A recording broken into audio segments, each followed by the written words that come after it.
প্রধান আসনে যারা বসে আছেন ডক্টর ইউনূস সাহেব সহ বিগত দিনে যেটা গেছে তো গেছে, এখনো যদি ইসলাম নিয়ে কিঞ্চিত পরিমাণ এলোমেলো হয়, ডক্টর ইউনূস সাহেব কেন অন্য কোন সাহেবকে ছাড় দেওয়া হবে না? কথা কোন ঠিক না?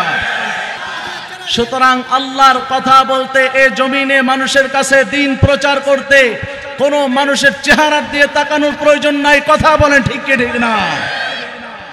বর্তমান সময় বিভিন্ন ইসলামিক রাষ্ট্র যেখানে আছে, একটা উগ্রবাদী সংগঠন আছে, এটাকে বলা হয় ইসকন।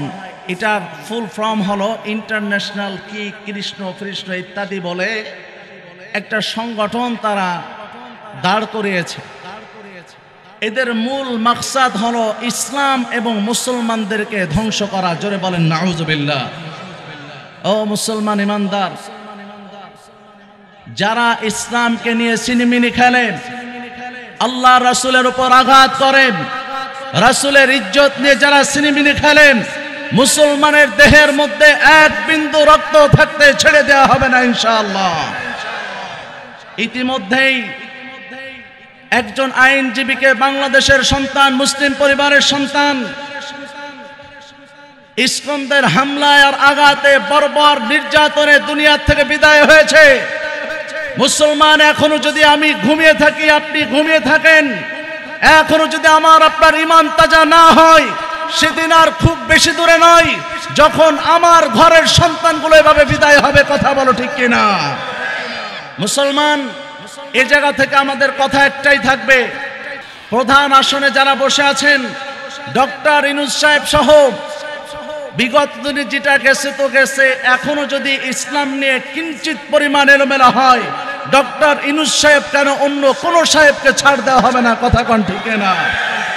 কারণ আমরা এ জাতি বারবার বোকা হতে শিখে নাই। কথা বলে ঠিক কিনা?